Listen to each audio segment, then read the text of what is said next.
Assalamualaikum warahmatullahi wabarakatuh.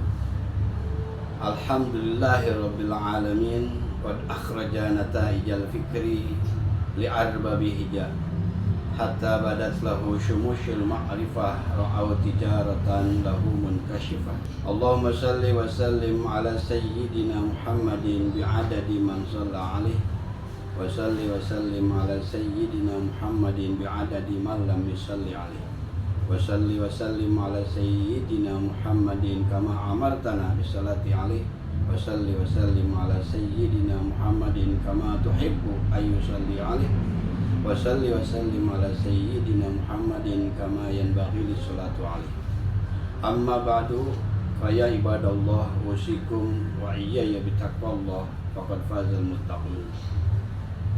Faqala Allah ta'ala fi kitabihil karim wa huwa asdaqul qailin. A'udzu billahi minasyaitonir rajim. Bismillahirrahmanirrahim. Syahrul Ramadan alladzi unzila fihi al-Qur'an hudan lin-nasi wa bayyinatin minal huda wal furqan. Wa qala an-nabiy sallallahu alaihi wa alihi wasallam, "Idza jaa Ramadan futihat abwabul jannah wa ghuliqat abwabun nar wa suffidatis syayatin." Pemirsa TV Ipari Kabupaten Purwakarta yang sama-sama dimuliakan oleh Allah Subhanahu wa taala. Pertama dan paling utama, marilah kita panjatkan puji syukur kehadirat Allah yang Maha Ghafur, yang tidak ada henti-hentinya selalu memberikan berbagai macam kenikmatan kepada kita, terutama nikmat iman dan nikmat Islam, nikmat sehat lahir dan batin. Alhamdulillah, pada kesempatan ini kita memasuki hari ataupun pelaksanaan yang kedua dalam TV Ipari Kabupaten Purwakarta ini akan menyampaikan targhib wa tarhib tentang Syahrul Ramadan, bertepatan dengan tanggal 24 Sya'ban 1445 Hijriah. Kita akan kedatangan tamu yang agung, seperti yang telah disampaikan oleh Rasulullah ketika datangnya bulan Ramadan. Rasul mengatakan, "Qad adzallukum syahrun azim wa syahrun mubarak." Selamat datang, marhaban ya bulan yang penuh berkah, penuh ampunan, penuh rahmat dan maghfirah. Ini pertanda bahwa Rasulullah SAW dengan kedatangan tamu yang istimewa ini, yaitu bulan Ramadan, beliau mengucapkan dengan kalimat marhaban, tidak mengucapkan ahlan wa sahlan, tetapi martabat dengan marhaban ini adalah suatu keberkahan. Pasti di dalamnya ada sesuatu yang tidak bisa dikejar dengan akal pemikiran. Hadirin atau pemirsa Ipari Kabupaten Purwakarta yang dimuliakan oleh Allah Subhanahu wa taala. Sebentar lagi kita kedatangan Ramadan ini. Apa yang harus kita siapkan?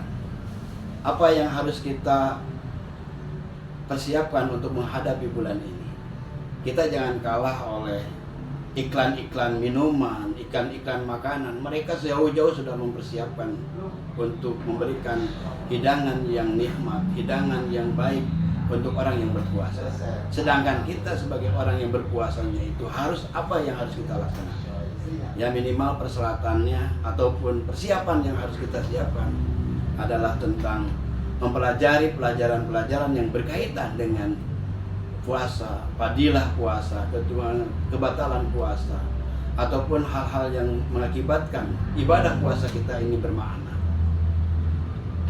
Kemudian setelah kita mempelajari, membaca sumber-sumber yang berhubungan dengan Ramadan, kita pun harus mempersiapkan kesehatan lahir dan batin. Karena kesehatan itu pun adalah mendukung bisa terjadinya pelaksanaan ibadah puasa. Kemudian yang ketiga, ajak keluarga kita, istri kita, anak kita untuk sama-sama menyambut bulan Ramadan ini dengan rasa gembira. Sebagaimana Rasul mengatakan, "Man fariha bidukhuli Ramadan harramallahu jasadahu 'alan nar." Barang siapa orang yang merasa gembira dengan datangnya bulan Ramadan, maka Allah mengharamkan jasadnya disentuh oleh api neraka. Hadirin yang dimuliakan oleh Allah Subhanahu wa ta'ala, bahwa Ramadan ini Allah pun berfirman dengan kalimat ya ayyuhalladzina amanu, hai orang-orang yang beriman. Dalam salah satu kitab Tuhfatul Hayatus Sahabah, Imam Nu'aim mengatakan bahwa sesungguhnya diletakkannya keimanan itu dalam hatinya, bukan dari anggota badannya. Banyak orang yang kuat, banyak orang yang hebat, banyak orang yang gagah, tapi ketika melaksanakan Ramadan, qiyamul lail, mereka tidak mampu. Tetapi sebaliknya ada orang yang sudah tua, renta, sudah berumur, tapi mereka masih mampu melaksanakan ibadah Ramadan ataupun melaksanakan qiyamul lail, melaksanakan sholat tahajud. Mereka masih mampu, walaupun dari fisiknya kita tidak akan mungkin dilihat dari kekuatannya. Oleh karena itu dalam kitab tersebut diterangkan bahwa keimanan itu adalah dalam hatinya, bukan dari postur tubuh fisiknya. Hadirin yang dimuliakan oleh Allah Subhanahu wa ta'ala, dengan datangnya Ramadan, Allah memberikan satu keistimewaan. Sabda Rasulullah sallallahu alaihi wasallam mengatakan, "Utiyat ummati fi Ramadan khamsa hisalin lam tu'tihinna ummatun minal umami qablaha." Pada bulan Ramadan umatku diberi 5 keistimewaan yang tidak pernah diberikan kepada umat-umat yang lainnya.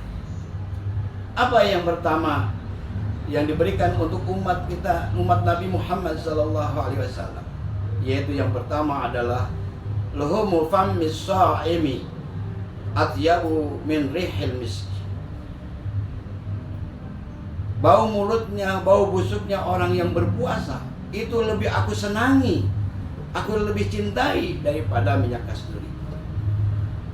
Hadirin yang dimuliakan oleh Allah Subhanahu wa ta'ala, ini keistimewaan bagi umat Nabi Muhammad SAW. Karena bau busuknya mulut orang yang berpuasa, karena apa? Akibat dari makanan dan minuman yang tidak masuk kepada perut kita, maka keluarlah uap yang mengakibatkan baunya mulutnya orang berpuasa, sehingga manusia tidak mau, enggan untuk mendekatinya. Tetapi Allah senang. Allah senang terhadap orang yang berpuasa. Dan bau mulutnya orang berpuasa itu adalah salah satu kecintaan Allah kepadanya, karena kita mentaati dan melaksanakan perintah Allah Subhanahu wa ta'ala, maka balasannya yang sangat luar biasa diberikannya. Kemudian kita ketahui, seperti orang yang mati syahid saja, darahnya itu bau anyir, tapi ketika orang yang syahid itu di akhirat itu mengeluarkan darah dalam badannya, maka darahnya itu seperti minyak kasturi harumnya. Ini sangat luar biasa. Diberikan keistimewaan bagi mereka yang jihad, yang mati syahid membela agama, membela keimanan, maka darahnya yang keluar dari badannya itu lebih harum daripada minyak kasturi. Kemudian kita mengetahui dari orang-orang yang berangkat menuju Mekah Al-Mukarramah, mereka melaksanakan wukuf di Arafah, sehingga Allah merasa bangga. Allah memperlihatkan kesombongannya kepada malaikat. Mengatakan Allah dalam hadis qudsinya, wahai malaikat, unzuru ila ibadi, wahai malaikat, lihatlah umat-umatku, hamba-hambaku, wa ulaika ja'uni, mereka datang kepada kami husban wa azan, mereka dalam keadaan kusut mukanya, acak-acakan rambutnya, bajunya kotor. Aku ridho dan kedatangan mereka ke tempat ini, yaitu Al-Hajju bil Arafah. Mereka datang ke Arafah dengan baju yang kotor, dengan pakaian yang lusuh, serta rambutnya yang acak-acakan. Tetapi Allah senang terhadap perlakuan seperti itu. Ini adalah salah satu bentuk mereka kecintaan. Mereka melaksanakan ibadah haji karena mereka meninggalkan keluarga, mereka meninggalkan harta benda, mereka meninggalkan tanah air demi mendapatkan keridhaan Allah Subhanahu wa ta'ala. Maka pantas dalam hadis mengatakan, al-hajjul mabrur laisa lahu min sya laisa al-hajjul mabrur laisa lahu min jazaa'un ila jannah. Haji mabrur itu tiada lain balasannya hanya untuk mendapatkan surganya Allah Subhanahu wa taala. Inilah yang pertama, hadirin yang dimuliakan oleh Allah Subhanahu wa taala, bahwa bau mulutnya orang yang berpuasa itu Allah senang. Yang kedua, wa tastaghfirulahumul malaikatu hatta yuftiru. Allah malaikat akan mengampuni, memohon ampunan kepada Allah bagi orang yang berpuasa hatta yuftiru, sehingga dia berbuka puasa. Kita ketahui bahwa malaikat itu la ya'sunallah. Mereka tidak pernah bermaksiat kepada Allah dan tidak pernah menolak terhadap perintah Allah. Inilah ada salah satu kekuasaan Allah memberikan ampunan, memohon ampunan kepada malaikat bagi orang-orang yang berpuasa. Oleh karena itu hadirin yang dimuliakan oleh Allah Subhanahu wa taala, mudah-mudahan dengan keikutsertaan, dengan kemauan dan dengan keyakinan kita bahwa istighfar yang selalu kita ucapkan, orang yang berpuasa itu akan diampuni oleh Allah Subhanahu wa taala. Syekh Al-Katsiri pernah ditanya oleh seorang muridnya, "Wahai Syekh, apa yang mendekatkan diri kita kepada Allah dan apa yang mengakibatkan hati ini menjadikan ketenangan?" Kata guru itu, kata Syekh itu, kasratul istighfar. Perbanyaklah membaca istighfar. Karena membaca istighfar adalah salah satu pendekatan diri kepada Allah dan juga ketenangan hatinya, serta memberikan kebebasan untuk mereka berekspresi mendekatkan diri kepada Allah dengan istighfar. Oleh karena itu hadirin yang dimuliakan oleh Allah Subhanahu wa taala, bahwa istighfar itu adalah salah satu kunci kesuksesan kita bersama. Yang ketiga, yang tidak diberikan kepada umat yang lain adalah Allah sudah menyiapkan surga bagi orang yang berpuasa, yaitu surganya Ar-Rayyan. Di situ ada pintu yang namanya Ar-Rayyan, itu hanya untuk orang yang berpuasa. Ketika orang yang berpuasa masuk ke dalam pintunya Ar-Rayyan, maka harumnya seperti minyak kasturi. Itu diberikan hanya untuk umat Nabi Muhammad, tidak diberikan kepada umat-umat yang lain, dari Nabi Adam sampai Nabi Isa alaihissalam. Yang keempat, keistimewaan yang keempat, oleh karena iblis laknatullah pada waktu melaksanakan ibadah puasa, maka tangan, kaki, badannya dibelenggu dengan rantainya Allah Subhanahu wa taala. Tidak akan mampu, tidak akan mampu menggoda mereka yang berpuasa. Apabila mereka melakukan yang tidak berpuasa, mereka dikalahkan oleh hawa nafsunya. Pantas Rasul pernah mengatakan, raja'na min jihadil asghar ila jihadil akbar. Kita sudah pulang dari perang kecil menghadapi perang besar. Ayo jihadil akbar ya Rasul. Apa yang dikatakan perang besar itu? Jihadun nafs, melawan hawa nafsu. Oleh karena itu hadirin yang dimuliakan oleh Allah Subhanahu wa taala, Allah menciptakan dua makhluk, yaitu akal dan nafsu. Ketika Allah menciptakan akal, maka Allah menanya, "Wahai akal, siapa aku ini? Dan siapa kamu?" "Engkau adalah Rabbi, engkau adalah Tuhanmu, sedangkan aku adalah hamba-Mu." Itu akal diciptakan oleh Allah Subhanahu wa taala, jawaban seperti itu. Tetapi ketika Allah menciptakan nafsu, "Wahai nafsu, siapa engkau dan siapa aku?" Kata si nafsu itu, lu gua. Ini adalah akibat yang tidak percaya terhadap opsi yang disampaikan oleh nafsu, sehingga nafsu tidak mampu mengucapkan kalimat mengakui adanya Allah Subhanahu wa taala. Maka Allah menenggelamkan di dalam lautan yang panas selama 1000 tahun. Setelah 1000 tahun ditanya lagi nafsu itu, "Siapa engkau dan siapa aku?" Jawabannya, lu gua. Kemudian disimpan lagi dalam masa yang dingin sekali, dalam salju. Maka dalam waktu yang 1000 tahun, setelah 1000 tahun ditanya lagi, "Siapa aku dan siapa engkau?" Aku, lu. Jawabannya tidak ada. Nah, kemudian yang ketiga, maka Allah menyimpan nafsu itu, tidak diberi makan dan tidak diberi minum selama 1 tahun. Maka setelah 1000 tahun ditanya oleh Allah, "Siapa lu dan siapa aku?" "Engkau adalah Tuhan, aku adalah makhluk." Nah, dengan puasa itulah dapat meredam hawa nafsu, dapat meredam emosi seseorang untuk melakukan perbuatan-perbuatan yang dimurkai oleh Allah Subhanahu wa taala. Yang terakhir, Keistimewaan yang terakhir yang tidak pernah kalah penting adalah orang yang berpuasa sebelum melaksanakan saja sudah mendapatkan pahala dari Allah Subhanahu wa taala. Walakin dalam amilah, tetapi kesempurnaan bagi umat-umat dahulu mendapatkan pahala apabila sudah melaksanakan perintah Allah dengan sempurna. Tetapi umat Nabi ini sebelum melaksanakan ibadah Ramadan salah satunya itu sudah diampuni atau sudah mendapatkan pahala yang diusahakan oleh orang tersebut.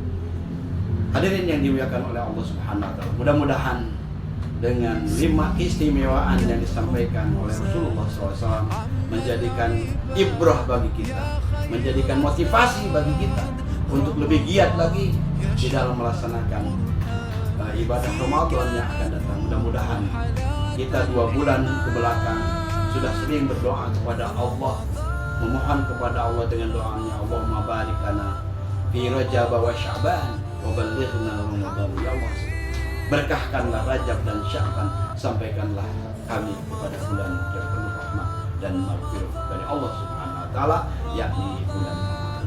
Itu saja yang dapat saya sampaikan, mudah-mudahan ada manfaatnya untuk saya pribadi, umumnya untuk rekan-rekan kita seperjuangan. Mudah-mudahan Allah memberikan hidayah dan inayah untuk kita semua. Amin ya Allah ya rabbal alamin. Wallahu muwaffiq ila aqwamit thoriq. Wassalamualaikum warahmatullahi wabarakatuh.